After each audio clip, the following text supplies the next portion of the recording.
Wait, don't scroll. You have to hear this. This isn't just a story. It's a secret I shouldn't even be sharing. A secret involving a crime, a tiny witness, and a killer who hunts in silence. I'm talking about Pip. Pip wasn't just a bird. Pip was happy, a little fluff ball, living the quiet life high up in the oak tree. Until yesterday. Yesterday, Pip saw something awful. Something terrifying. A murder. Paw, right there, in the soft moss beneath the giant roots. One moment, everything was normal, chirping and sunshine. The next, silence. The abrupt, chilling kind.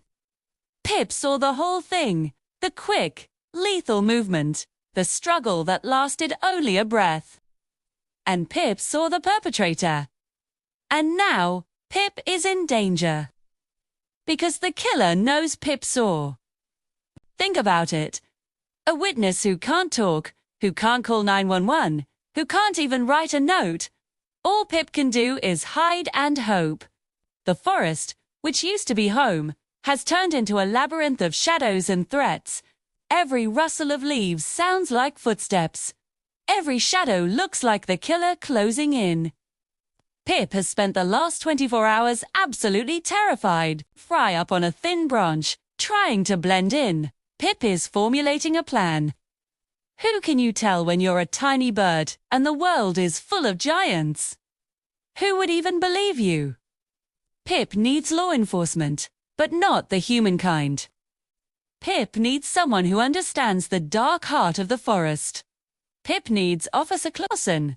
Officer Clausen is the tough-as-nails detective over in the Meadow District. Known for solving the toughest missing moth cases and the occasional acorn theft. He's a cat. A very serious, very focused police cat. Getting to Officer Clausen is Pip's only chance, but it means crossing the whispering meadow open ground where there's nowhere to hide, and potentially walking right into the killer's path. So, who is this killer? Picture this: someone long, someone silent, someone deadly, who moves without sound and strikes without warning. Someone who blends into the forest floor, using the camouflage of nature as a cloak. Pip finally decides. It's now or never. With a terrified flutter of wings, Pip drops from the safety of the oak tree and heads toward the meadow. Every shadow seems to stretch out, grabbing at Pip's tiny legs. Thick.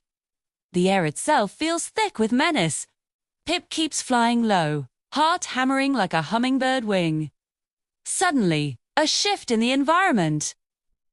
A deep, unsettling coldness seems to pull right in the path ahead. Pip sees the ground ripple strangely, not like water, but like muscle under dirt. The killer is close. Too close. Pip freezes, clinging to a blade of tall grass. The witness is trapped. The killer is waiting, patient, calculating. This is the moment of truth. Will Pip manage to escape, reach Officer Clausen, and share the critical evidence? Or will Pip become the killer's next victim? The killer moves. It's swift, silent, and terrifyingly efficient. A long, dark shape glides out from beneath the tangled roots.